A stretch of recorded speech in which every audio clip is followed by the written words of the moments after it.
Olá, a paz do Senhor Jesus, bem-vindo aqui ao meu canal, Pastor Wesley José. Estamos aqui para mais um dia da leitura da Bíblia Sagrada em 100 dias. Vamos aí para o nosso mais uma leitura aqui agora. São 90 dias, Estava aqui tentando lembrar o número, a descrição dele, 89. Vamos lá, 90 dias, é assim. Se alguém souber, escreva aí no comentário como é que escreve 90 dias aí. 89. É isso aí. Seguimos. 90 dias de leitura da Bíblia Sagrada. Se você ainda não é inscrito no canal, inscreva-se aí, vai ser bênção para a sua vida. Amém? Vamos juntos então dar sequência à nossa leitura da Bíblia. Na primeira carta de Paulo aos Coríntios, o capítulo é o de número 7. Vamos orar ao Senhor. Lembre-se de compartilhar, deixar o joinha, se inscrever, vai ser grande bênção aí para o canal e também para mais pessoas que estão diariamente aprendendo, se inteirando da Bíblia Sagrada. Querido Deus, graças te dou pela riquíssima oportunidade que o Senhor tem nos dado de estarmos estudando a tua palavra, de focarmos em ti e que essa palavra possa nos confrontar, nos orientar, nos dirigir, nos conduzir sobre todas as coisas. Fica conosco em nome de Jesus. Amém. 1 Coríntios capítulo 7 diz assim: Quanto ao que vocês me escreveram, é bom que o homem não toque em mulher. Digo por causa da imoralidade. Cada homem tem a sua esposa e cada mulher tem a seu próprio marido. Que o marido conceda à esposa o que lhe é devido e também, de igual modo, a esposa ao seu marido. A esposa não tem poder sobre o seu próprio corpo, e sim o marido, e também, de igual modo, o marido não tem poder sobre o seu próprio corpo, e sim a esposa. Não se prive um ao outro, a não ser por mútuo consentimento, por algum tempo para dedicarem à oração, pois retomem a vida conjugal para que Satanás não tentem vocês a não terem domínio próprio. E não diga isto como concessão e não como mandamento. Gostaria que todos os homens fossem como eu. No entanto, cada um tem de Deus o seu próprio dom. Um, na verdade, de um modo, outro de outro. Aos solteiros e às viúvas digo-lhes que seria bom que se permanecesse no estado que também eu vivo, mas não conseguem se dominar, que se casem, porque é melhor casar do que arder em desejos. Aos casados ordeno, não eu, mas o Senhor, que cada mulher não separe do marido, mas se ela separar, não se case de novo, ou que se reconcilie com seu marido, e que o marido não se divorcie da sua esposa. Aos outros digo eu, não o Senhor, se alguma irmã estiver casada, se algum irmão estiver casado com uma mulher não crente, não concorde em morar com ele, e esta não concorde em morar com ele, não se. Repito o versículo 2. Aos outros digo eu, não o Senhor, se algum irmão estiver casado com uma mulher não crente, e esta concordar em morar com ele, não se divorcie dela. Se a mulher estiver casada com um homem não crente, não, e este concorda em viver com ele, não se divorcie do marido, porque o marido não crente é santificado no convívio da esposa, e a esposa não crente é santificada no convívio do marido crente.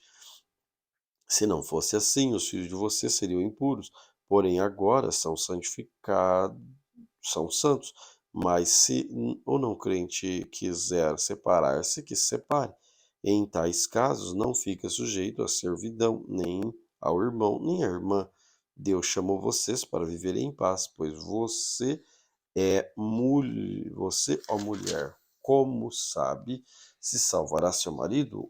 Ou você, ó marido, como sabe salvará sua mulher?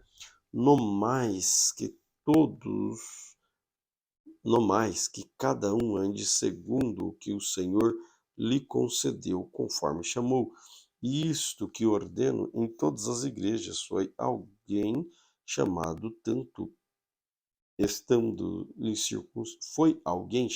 estando circunciso? Não desfaça a incircuncisão. Foi alguém chamado estando incircunciso? Não faça circuncidar. A circuncisão em si não é nada, e a incircuncisão também nada é, mas o que vale é guardar os mandamentos de Deus. Cada um permaneça na vocação em que foi chamado. Você foi chamado sendo escravo, não se preocupe com isso, mas se você ainda pode tornar livres, aproveite a oportunidade, pois que alguém foi, pois quem foi chamado no Senhor, sendo escravo, é liberto, que pertence ao Senhor. No mesmo modo, quem foi chamado para sendo livre é escravo em Cristo. Vocês foram comprados por preço, não se tornem escravo de homens. Irmãos, cada um permaneça diante de Deus na condição que foi chamado. Com respeito às virgens, não tenho mandamento do Senhor, mas dou minha opinião, como alguém que recebeu do Senhor misericórdia de ser fiel. Por causa da angustiosa situação presente, penso ser bom para o homem permanecer assim como está. Você, tendo esposa, não procure separar-se. Você está solteiro? Não procure esposa, mas se você casar, não estará pecando. E também, se a virgem se casar, não estará pecando. E ainda assim, tais pessoas sofrerão angústia na carne. E eu gostaria de poupar vocês disso. Mas isto digo, irmãos, o tempo se abrevia. Por isso, de agora em diante, não só os casados sejam como se não fosse casado, mas também os que choram como se não chorassem, os que se alegram como se não alegrassem, os que compram como se nada possuíssem, os que se utilizam deste mundo como se não fizessem uso dele, pois a aparência deste mundo passa, e o que eu realmente quero é que vocês fiquem livres das preocupações. Quem não é casado, cuide das coisas do Senhor, de como agradar o Senhor. Mas o que se casou, cuide das coisas do mundo e como agradar a esposa. Assim está dividido. Também a mulher, tanto a viúva como a virgem, cuida das coisas do Senhor, para ser santa, assim no corpo como no espírito. Mas a mulher casada preocupa com as coisas do mundo e agradar o marido. Digo isto para o próprio bem de vocês, não para impor limitação, mas tendo em vista o que é decente para que vocês possam se consagrar ao Senhor sem distração alguma. Mas se alguém julgar que trata de modo impróprio a sua virgem, e se ela tiver passado a flor da idade e as circunstâncias exigem, faça o que quiser, não peca que casem. Contudo, aquele que está firme em seu coração e não se sente obrigado, mas tem domínio sobre sua própria vontade e resolveu no seu coração conservar virgem, a jovem fará bem. Por isso, quem casa com a sua virgem faz bem, quem não casa faz melhor. A mulher está ligada ao seu marido enquanto ela viver, mas se o marido morrer, ela ficará livre para casar com quem quiser, mas somente no Senhor. Porém, ela será mais feliz se permanecer viúva, segundo a minha opinião, e penso que também que eu tenho o Espírito de Deus. 1 Coríntios capítulo 8. No que se refere às coisas sacrificadas a ídolos, sabemos que todos temos conhecimento, e o conhecimento leva ao orgulho, mas o Senhor edifica. Se alguém julga conhecer alguma coisa, ainda que não conhece, como deveria conhecer, mas se alguém ama a Deus e é ser conhecido por ele, quem quem a comer alimentos sacrificados a ídolos, quanto a comer alimentos sacrificados a ídolos, sabemos que o ídolo por si mesmo nada é no mundo e não há senão um só Deus, porque ainda que existam coisas que são chamadas de deuses, quer no céu, quer sobre a terra, como há muitos deuses e muitos senhores, para nós, porém, há um só Deus e Pai, de quem não são as coisas e para quem existimos, e um só Senhor Jesus Cristo, por meio de quem todas as coisas existem, por meio de quem também nós existimos. Entretanto, nem todos têm esse mesmo entendimento. Entretanto, nem todos têm esse conhecimento. Alguns, acostumados até agora com o ídolo, ainda comam desses alimentos, como se fossem sacrificados a ídolos, e a consciência destes, por ser fraca, vem a contaminar-se. Não é comida que nos torna agradáveis a Deus, pois nada perderemos e não se não comermos, e nada ganharemos se comermos. Mas tenham cuidado para que essa liberdade de vocês não venha de modo algum ser tropeço para os fracos, porque se alguém enxergar você, que tem conhecimento, sentado à mesa do templo do ídolo, será que a consciência do que é fraco não vai ser introduzida a participar da comida sacrificadas a ídolos? Assim, por causa do conhecimento que você tem, perde-se o irmão fraco pelo qual Cristo morreu. E deste modo, pecando contra o irmão, ferindo a consciência fraca que ele tem, e é contra Cristo que vocês estão pecando, porque por isso, se a comida serve de escândalo ao irmão, nunca mais comerei carne, para que não venha escandalizar-se. 1 Coríntios capítulo 9. Será que eu não sou um homem livre? Não sou apóstolo? Não vi Jesus, nosso Senhor? Por acaso vocês não são frutos do meu trabalho, do Senhor? Se não sou apóstolo para os outros, certamente sou para vocês, porque vocês são o selo do meu apostolado, do Senhor. A minha defesa diante dos que questionam é esta: será que nós não temos o direito de comer e beber? Será que não temos o direito de levar conosco uma mulher crente como esposa, como fazem os demais apóstolos e os irmãos do Senhor e Cefas? Ou será que somente eu e Barnabé temos que trabalhar para viver? Quem é que vai à guerra às suas próprias custas? Quem planta uma vinha e não come do seu fruto? Ou quem apacenta um rebanho e não se alimenta do leite do rebanho? Será que eu digo isso apenas como homem? Não é verdade que a lei também o diz? Porque na lei de Moisés está escrito: não amarre a boca do boi quando ele pisa o trigo. Por acaso Deus está preocupado com os bois? Será que não é certamente por nossa causa que ele está dizendo isso? É claro que é por nossa causa que isso está escrito, pois quem lavra deve fazê-lo com a esperança de que colhe, com a esperança, e o que colhe deve fazê-lo com a esperança de receber a parte que lhe é devida. Se nós semeamos entre vocês as coisas espirituais, será muito recolher de vocês bens materiais. Se outros participam desse direito sobre vocês, não o temos nós maior medida?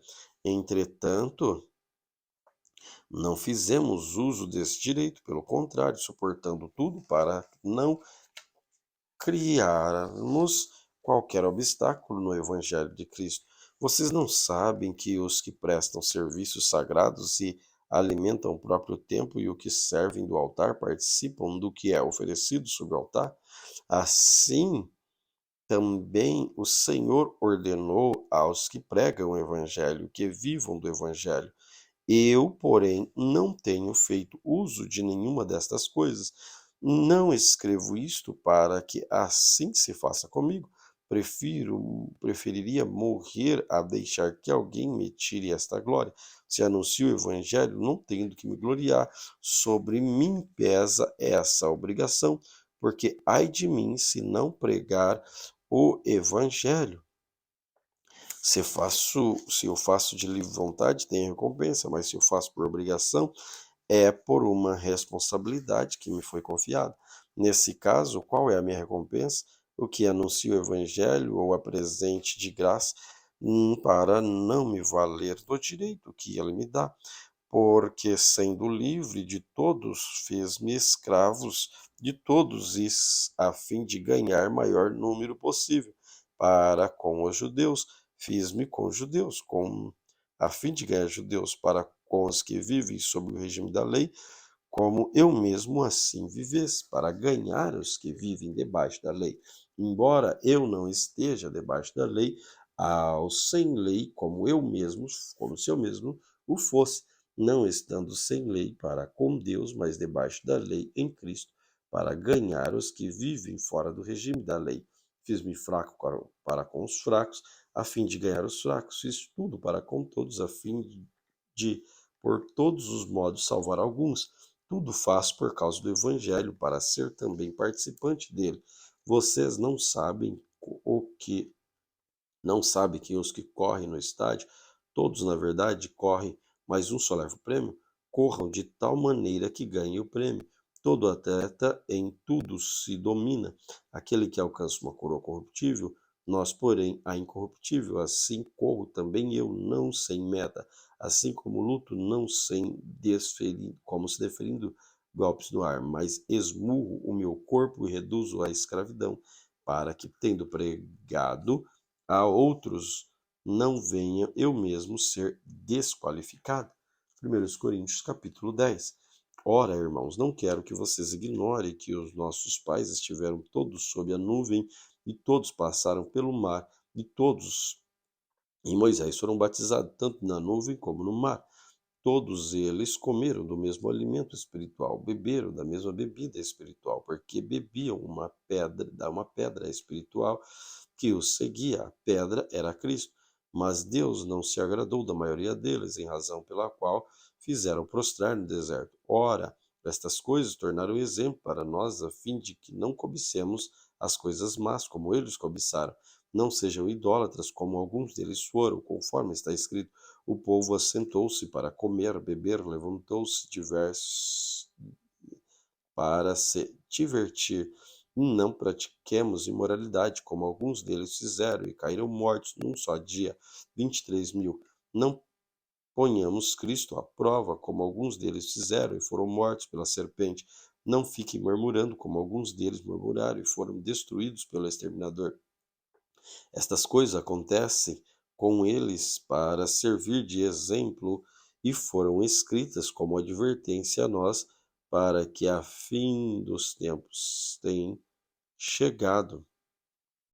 Por isso, aquele que pensa estar em pé, veja que não caia. Não sobreveio a você nenhuma tentação que não fosse humana, mas Deus é fiel e não permitirá que vocês sejam tentados além do que podem suportar. Pelo contrário, juntamente com a tentação provém livramento, para que vocês possam suportar. Portanto, meus amados, fujam da idolatria. Falo como a pessoas sábias. Julguem vocês mesmos e, e eu digo, julguem vocês mesmos o que digo. Não é fato que o cálice da benção que abençoamos é a comunhão do sangue de Cristo? E não é fato de que o pão que partimos é a comunhão do corpo de Cristo? Porque nós, embora muitos, somos unicamente um pão, não só corpo, porque todos participamos do único pão. Considerem o Israel segundo a carne. Não é verdade que aqueles que se alimentam do sacrifício são participantes do altar? E o que quero dizer com isto é que o sacrifício do ídolo é alguma coisa, ou que o próprio ídolo tem algum valor. Não digo que as coisas que ele sacrifica são sacrificadas a demônios e não a Deus. E eu não quero que vocês estejam em comunhão com os demônios. Vocês não podem obter o cálice do Senhor e o cálice dos demônios. Não podem, de modo. Vocês não podem beber o cálice do Senhor e o cálice dos demônios. Não podem ser participantes da mesa do Senhor e da mesa dos demônios. Ou provocaremos ciúmes do Senhor. Somos, por acaso, mais fortes do que ele? Todas as coisas são lícitas, mas nem todas as coisas me convêm. Todas as coisas me são lícitas, mas nem todas edificam. Ninguém busque seu próprio interesse, e sim o do seu próximo. Comam de tudo o que se vende no mercado, sem questionamento algum, por motivo de consciência, porque do Senhor é a terra e a sua plenitude. Se alguém que não é crente convida-o para comer, e se você quiserem ir, comam de tudo que for posto diante de vocês, sem questionamento algum, por motivo da consciência.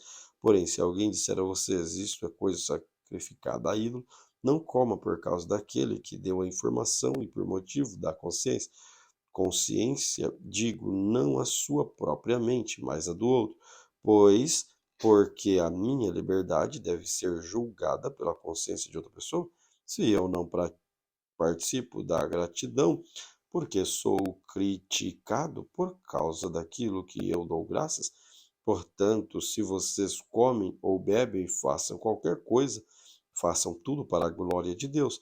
Não se torne motivo de tropeço nem para judeus, nem para gentios, nem para a igreja de Deus. Assim como o Senhor, eu procuro em tudo ser agradável a todos, não buscando o meu próprio interesse, mas o de muitos, para que sejam salvos. Sejam meus imitadores, como também eu sou imitador de Cristo. 1 Coríntios capítulo 11. Sejam meus imitadores, como eu também sou imitador de Cristo. Eu elogio porque em tudo vocês lembram de mim e retêm as tradições, assim como eu as transmiti a vocês. Quero também que saibam que Cristo é o cabeça de todo homem e o homem é o cabeça da mulher e também é o cabeça de Cristo. E Deus é o cabeça de Cristo. Todo homem que ora ou profetiza com a cabeça coberta desonra sua própria cabeça. Toda mulher, porém, que ora ou profetiza com a cabeça descoberta desonra sua própria cabeça, porque é como se tivesse rapada. Portanto, se a mulher não cobre a cabeça, nesse caso, que rape o cabelo, mas se é vergonha para a mulher tosquiar-se ou rapar o cabelo, que ela cubra a cabeça, porque o homem não deve cobrir a cabeça por ser imagem e glória de Deus, mas a mulher é a glória do homem, porque o homem não foi feito da mulher, mas a mulher foi feita do homem. Porque também o homem não foi criado por causa da mulher, e sim a mulher por causa do homem. Portanto, por causa dos anjos, a mulher deve trazer um sinal de autoridade na cabeça. No Senhor, todavia, nem a mulher é independente do homem, nem o homem é independente da mulher.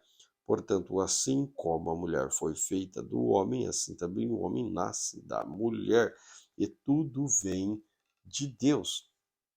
Julgue entre vocês mesmos. É próprio que a mulher ore a Deus com a cabeça descoberta? Ou é própria natureza não lhes ensina que é desonroso para o homem usar cabelo comprido e que, tratando-se da mulher, é para ela uma glória? Pois o cabelo que foi dado em lugar do véu. Mas se alguém quiser discutir essa questão, saiba que nós não temos tal costume, nem as igrejas de Deus. Mas nisto que agora prescrevo, não posso elogiá-los, porque vocês se reúnem não para melhor, e sim para pior. Porque, antes de tudo, estou informado de que, quando se reúnem na igreja, existem divisões entre vocês, e eu, em parte, acredito que isso é verdade, e é até necessário que haja partido entre vocês, para também que os aprovados se tornem conhecidos entre vocês. Quando, pois, se reúnem no mesmo lugar, é a ceia do Senhor que vocês comem. Porque quando comem, cada um toma antecipadamente a sua própria ceia, em, no, enquanto um fica com fome, o outro fica embriagado. Será que vocês não têm casas onde podem comer e beber? Ou menosprezam a igreja de Deus e envergonham os que nada têm? E que posso dizer a vocês? Devo elogiá-los? Nisto certamente não posso elogiá-los, porque eu recebi do Senhor o que também lhes entreguei, que o Senhor, na noite em que foi traído, pegou o pão, e tendo dado graça, partiu e disse: Isto é o meu corpo, que é dado por vocês. Façam isso em memória de mim. Do mesmo modo, depois da ceia, pegou também o cálice, dizendo: Este cálice é a nova aliança no meu sangue. Façam isso todas as vezes que beberem em memória de mim, porque todas as vezes que comerem este pão e beberem o cálice, vocês anunciam a morte do Senhor até que ele venha. Por isso, aquele que comer o pão e beber o cálice do Senhor indignamente será réu do corpo e do sangue do Senhor. Que cada um examine a si mesmo e assim coma o pão e beba o cálice. Pois quem come e bebe sem discernir o corpo, come e bebe juízo para si. É por isso que há entre vocês muitos fracos e doentes, e não poucos que dormem. Porque se julgássemos a nós mesmos, não seríamos julgados, mas quando somos julgados, somos disciplinados pelo Senhor, para não sermos condenados com o mundo. Assim, meus irmãos, quando vocês se reunirem para comer, esperem uns pelos outros. Se alguém tem fome, que coma em casa, a fim de que vocês não se reúnam para juízo. Juízo quanto às demais coisas, eu as ordenarei quando for aí. 1 Coríntios capítulo 12. Irmãos, não quero que vocês estejam desinformados a respeito dos dons espirituais. Vocês sabem que quando eram gentios deixavam conduzir os ídolos mudos conforme vocês eram guiados. Por isso quero que entendam que ninguém fala pelo Espírito de Deus, afirma anátema Jesus. Ou, outro lado, alguém pode dizer Senhor Jesus, senão pelo Espírito Santo. Ora, os dons são diversos, mas o Espírito é o mesmo. Também há diversidade dos serviços, mas o Senhor é o mesmo. Há diversidade de realizações, mas o mesmo Deus é quem opera tudo em todos. A manifestação do Espírito é concedida a cada um visando um fim proveitoso, porque a um é dado mediante o Espírito, pela palavra da sabedoria, a outro segundo o mesmo Espírito a palavra do conhecimento, e a cada um do mesmo Espírito, a fé, e a outro o mesmo Espírito, o dom de curar, e a outra a operação de milagres, e a outra a profecia, a outro discernimento de Espírito, e é dada em variedade de línguas, e a outra a capacidade de interpretá-las, mas um só é o Espírito que realiza todas essas coisas, distribuindo a cada um conforme ele quer. Porque assim como o corpo é um e tem muitos membros, e todos os membros, sendo muitos, constituem um só corpo, assim também com respeito a Cristo, pois é um só Espírito e todos somos batizados com ele num só corpo, quer judeus, quer gregos, quer escravos, quer livres, e todos nós foi dado beber de um só Espírito. Portanto, também o corpo não é um só membro, mas muitos. Se o pé disser, porque não sou mão, não sou do corpo, nem por isso deixa de ser do corpo. Se o ouvido disser, não sou olho, não sou do corpo, nem por isso deixa de ser do corpo. Todo o corpo fosse olho, estaria onde estaria o ouvido? Se todo ele fosse ouvido, onde estaria o olfato? Mas Deus dispôs os membros, colocando cada um deles no corpo, como ele quis, de modo, porém, fossem um só membro. Onde estaria o corpo? É certo O certo é que há muitos membros, mas um só corpo. Os olhos não podem dizer à mão, não precisamos de você. A cabeça não pode dizer aos pés, não precisamos de vocês. Pelo contrário, os membros do corpo, que parecem ser mais fracos, são necessários, e os que nos parecem ser menos dignos do corpo, estes damos muito valor, honra. Também os que em nós não são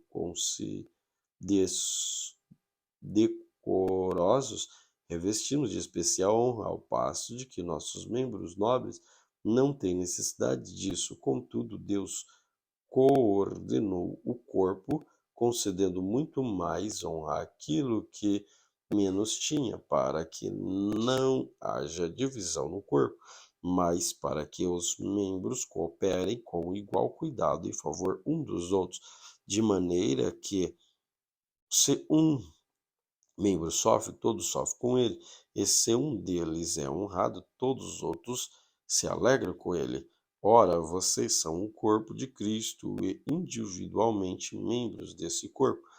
A uns Deus estabeleceu na igreja, primeiramente apóstolos, em segundo lugar profetas, em terceiro lugar mestres, depois operadores de milagres, depois os que Deus tem dom de falar variedade de língua. Será que são todos apóstolos? Será que são todos profetas? Será que são todos mestres? São todos operadores de milagres? Todos têm dom de curar? Todos têm fala em línguas?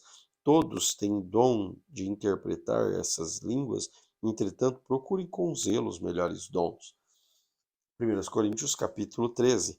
Ainda que eu falasse a língua dos homens e dos anjos e não tivesse amor, seria como bronze que soa, ou como símbolo que retine. Ainda que eu tenha o dom de profetizar e conheça todos os mistérios, toda a ciência, ainda que eu tenha tamanha fé, ponto de transportar os montes, e não tivesse amor, nada serei.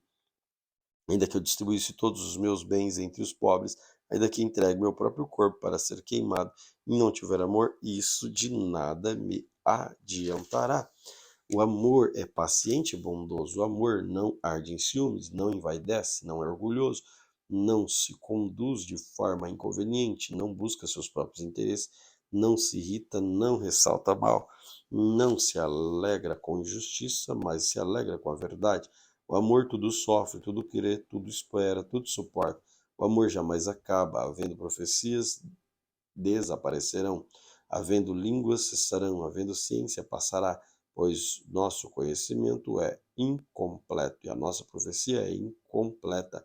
Mas quando vier o que é completo, então o que é incompleto será aniquilado. Quando eu era menino, falava como menino, sentia como menino, pensava como menino. Quando cheguei a ser homem, desisti das coisas próprias de menino, porque agora vemos como num espelho de forma obscura, pois veremos face a face. Agora meu conhecimento é incompleto, depois conhecerei como também sou conhecido. Agora, pois, permanece a fé, a esperança, o amor. Estes três, porém, o maior deles é o amor. 1 Coríntios capítulo 14.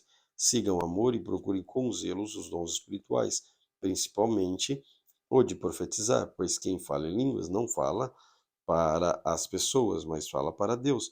Ninguém entende, pois por meio do Espírito fala mistério. Mas o que profetiza fala para as pessoas, edificando, exortando e consolando. E o que fala em línguas a si mesmo edifica, mas o que profetiza edifica a igreja.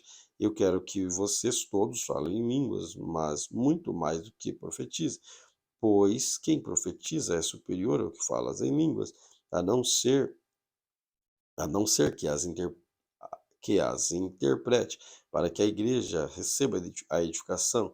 E agora, irmãos, se eu for até aí falando em línguas, que proveito vocês terão se eu não falar por meio de revelação e conhecimento, de profecia e de doutrina? É assim com instrumentos inanimados, como a flauta ou a harpa, quando emitem sons.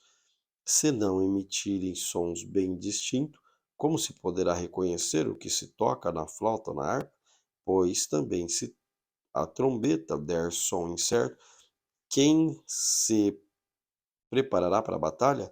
Assim também você, se com a língua não disser palavra compreensível, como entenderá o que é dito? Porque vocês estarão como que falando ao vento. Há, sem dúvida, muitos tipos de vozes no mundo e numa delas é sem sentido. Nenhuma delas é sem sentido. Mas se eu não entender o significado da voz, serei estranho para aquele que fala, e se ela será estrangeiro para mim. Assim também vocês, visto que sejam dons espirituais, procurem progredir para a edificação da igreja. Por isso, quem fala em línguas, ore para que possa interpretar. Para se eu orar em línguas, o meu espírito de fato ora, mas a minha mente fica infrutífera. Que farei então? Vou orar como espírito, mas também vou orar com a mente. Vou cantar com o espírito, mas também vou cantar com a mente. Se você louvar apenas em espírito, como o não instruído poderá dizer amém depois da oração de agradecimento que você fez, porque ele não entende o que você diz. A sua oração de agradecimento pode ser muito boa, mas o outro não é edificado. Dou graças a Deus, porque falo em línguas mais do que todos vocês. Contudo, na igreja prefiro falar 5 palavras com o meu entendimento para instruir os outros do que falar 10.000 palavras em línguas. Irmãos, não sejam meninos no entendimento. Quanto à maldade, sim, sejam crianças, mas quanto ao entendimento, sejam pessoas maduras. Na lei está escrito: falarei a este povo por meio de homens, ou de línguas, por meio de lábios de outros povos. Nem assim me ouvirão, diz o Senhor.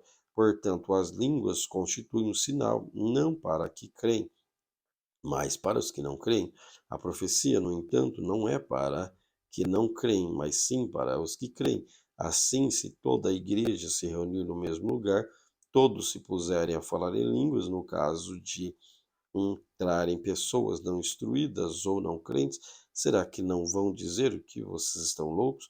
Porém, se todos profetizarem e entrar ali um não crente e não instruído, será convencido, porque todos e julgado por todos. O segredo que ele tem no coração se tornará manifesto. Assim, prostrando-se com o rosto em terra, adorará a Deus, testemunhando de que Deus está de fato no meio de vocês. O que fazer então, irmãos, quando vocês se reúnem? Um tem salmo, outro tem ensino que traz uma revelação, aquele que fala em línguas e ainda outro faz interpretação. Que tudo seja feito para a edificação. No caso de algum falar em línguas, que não sejam mais do que dois, ou quando muito três. Insisto sucessivamente, haja alguém que interprete, mas não havendo quem interprete, que fique calado na igreja, falando consigo mesmo o dom e com Deus. Tratando-se dos profetas, falem apenas 2 ou 3, e os outros julguem. Se, porém, não vier a revelação, a alguém que seja sentado e cale-se primeiro, porque todos poderão profetizar um após o outro, para que todos aprendam e sejam consolados. Os espíritos dos profetas estão sujeitos aos próprios profetas, porque Deus não é Deus de confusão, é sim de paz, como em todas as igrejas dos santos. Que as mulheres se conservem caladas nas igrejas, porque não lhes é permitido falar, mas sejam submissas, como também a lei determina. Se, porém, querem aprender alguma coisa, perguntem em casa ao seu próprio marido, porque para a mulher é vergonhoso falar na igreja. Por acaso a palavra de Deus se originou no meio de vocês? Ou será que ela veio exclusivamente para vocês? Se alguém se considera profeta espiritual, reconheça que é mandamento do Senhor e que estou escrevendo para vocês. Se alguém ignorar isso, será ignorado. Portanto, meus irmãos, procurem com zelo o dom de profetizar e não proíbam que se fale em línguas. Tudo, porém, seja feito com decência e ordem. 1 Coríntios capítulo 15. Irmãos, venho lembrar-lhes o evangelho que anuncio a vocês, o qual vocês receberam, no qual continuam firmes. Por meio dele, vocês também são salvos, e se retiverem a palavra assim tal como preguei a vocês, a menos que tenham crido em vão. Antes de tudo, preguei a vocês, a quem também recebi de Cristo, que Cristo morreu pelos nossos pecados, segundo as Escrituras, que foi sepultado e ressuscitou ao terceiro dia, segundo as Escrituras. Apareceu a Cefas, depois aos 12. Depois foi visto por mais de 500 irmãos, e de uma só vez, as quais a maioria ainda vive, porém alguns dormem. Depois foi visto por Tiago e mais tarde por todos os apóstolos. Por último, depois de todos, foi visto também por mim, como por um nascido fora do tempo, porque eu sou o menor dos apóstolos e nem mesmo sou digno de ser chamado apóstolo, pois persegui a igreja de Deus, mas pela graça de Deus sou o que sou, e a sua graça me foi concedida e não se tornou vã. Pelo contrário, trabalhei muito mais que todos eles, todavia, não eu, mas a graça de Deus comigo. Portanto, seja eu ou seja eles, assim pregamos e assim vocês creram. Ora, se o que prega é, se o que Ora, se o que se prega é Cristo ressuscitou entre os mortos, como alguns de vocês afirmam que não há ressurreição dos mortos? Se não há ressurreição dos mortos, então Cristo não ressuscitou? E se Cristo não ressuscitou, é vã a nossa pregação e é vã a fé que vocês têm. Além disso, somos tidos por falsas testemunhas de Deus, porque temos testemunhado contra Deus e que ele ressuscitou a Cristo, o qual ele não ressuscitou. Se é certo que os mortos não ressuscitam, por que os mortos não ressuscitam também? Cristo não ressuscitou? E se Cristo não ressuscitou, é vã a fé que vocês têm e vocês ainda permanecem nos seus pecados.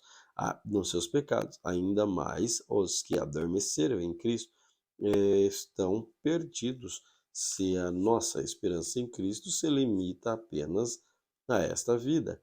Somos pessoas mais infelizes deste mundo, mas de fato Cristo ressuscitou dentre os mortos, sendo Ele a primícia dos que dormem, visto que a morte veio por um homem, também por um homem a ressurreição dos mortos. Porque assim como Adão todos morrem, assim também todos vivificados em Cristo, cada um, porém, na sua ordem, Cristo a primícia, depois os que são de Cristo na sua vinda, e então virá o fim,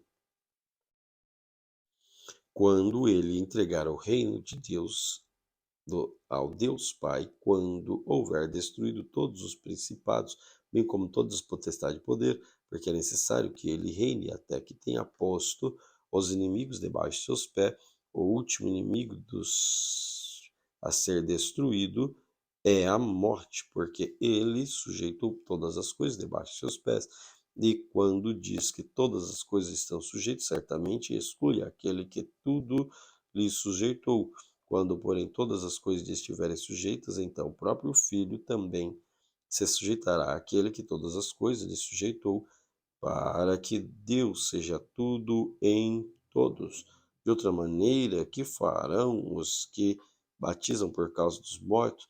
Se de fato mortos não ressuscitam, por que se batizam por causa deles? E por que também nós nos expomos a perigos a toda hora? Dia após dia morro, eu afirmo isso, irmãos, pelo orgulho que tenho de vocês, que Cristo Jesus, nosso Senhor, se como homem lutei em Éfeso contra feras, qual foi o meu proveito? Se os mortos não ressuscitam, comamos, bebamos, porque amanhã morreremos. Não se engane, as más companhias corrompem os bons costumes. Voltem à sobriedade como convém e que não pequem, porque alguns ainda não têm conhecimento de Deus. Digo isto para a vergonha de vocês. Mas alguém dirá: como é que os mortos ressuscitam? E que corpo virão? Insensato, o que vocês semeiam nasce primeiro, se primeiro não morrer. Repito, insensato, o que você semeia não nasce, primeiro não morrer. E quando semeia, você não semeia o corpo para que há de ser, mas o simples grão, como de trigo ou de qualquer outra semente. Mas Deus lhe dá o corpo, como ele quer dar a cada uma das sementes, dá o seu corpo apropriado. Nem toda a carne é a mesma, porém, uma é a carne dos seres humanos, outra dos animais, outra das aves, outra dos peixes, também Há corpos celestiais, há corpos terrestres, sem dúvida, há uma glória dos celestiais e outra dos terrestres. Há uma glória do sol, há outra da lua, há outra das estrelas, porque até entre as estrelas e a estrela, entre a diferença da glória. Pois assim também a ressurreição dos mortos semeia-se no corpo, na corrupção, ressuscita na incorrupção, semeia-se na desonra, ressuscita-se em glória, semeia-se em fraquezas, ressuscita-se em poder, semeia-se no corpo natural, ressuscita no corpo espiritual. Se há corpo natural, também há corpo espiritual, pois assim está escrito: o primeiro homem, Adão, tornou-se um ser vivente, mas o último Adão é espírito vivificante.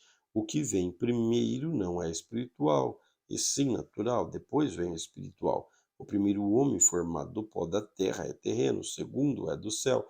Como foi o homem terreno, assim também são os demais, que são feitos do pó da terra.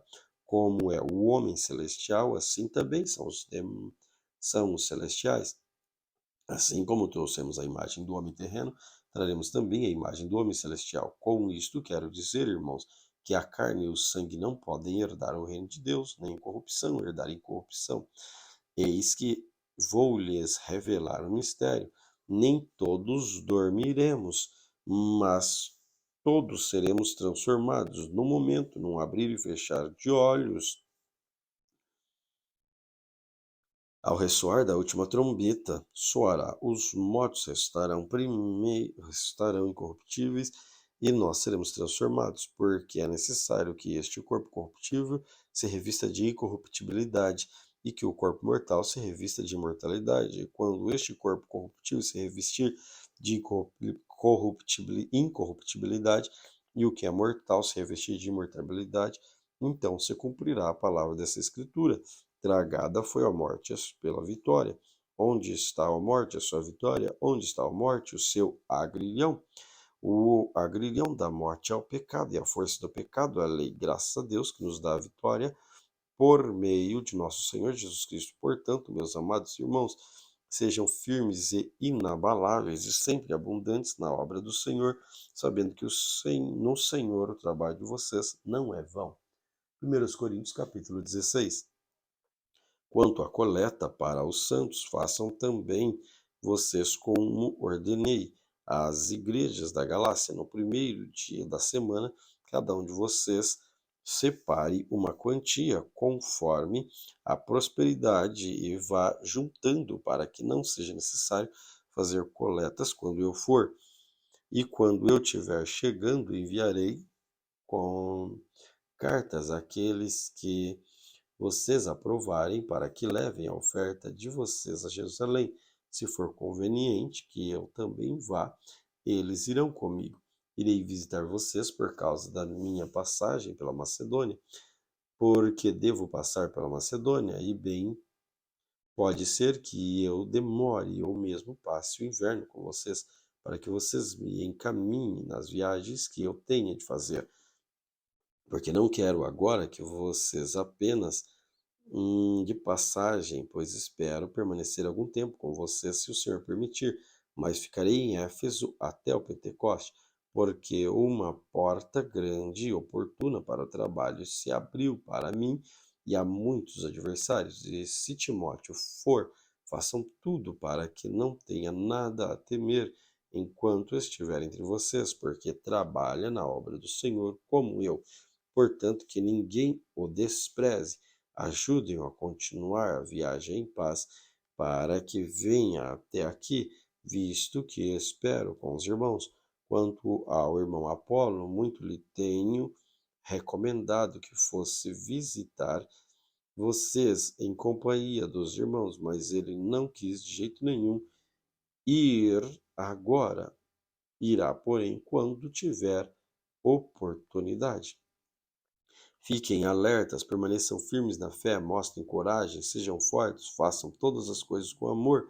Agora, irmãos, eu peço a vocês o seguinte: os membros da casa de Estéfanas são as primícias da Acaia, e eles se consagraram ao serviço dos santos. Portanto, sujeitem-se às pessoas como eles, bem como todo aquele que coopera, e obreiros, alegro-me com a vinda de Estéfanas e Fortunato e de Acaico, porque eles supriram a falta da parte de vocês, porque trouxeram refrigério ao meu espírito, ao que vocês também deem devido reconhecimento a homens como estes.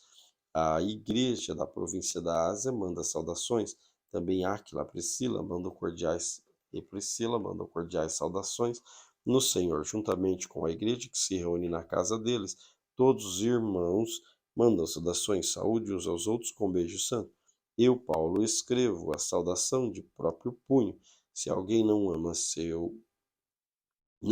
o Senhor, seja anátema, maranata. A graça do Senhor Jesus esteja com vocês. O amor seja com todos vocês em Cristo Jesus. Amém. Glória a Deus por mais esta leitura. Querido Senhor, graças eu te dou pela riquíssima oportunidade que o Senhor tem dado de estar diante da tua presença. Que o teu Espírito Santo possa nos instruir cotidianamente, para que façamos o teu querer e a tua vontade, em nome de Jesus. Amém. Deus te abençoe de forma especial.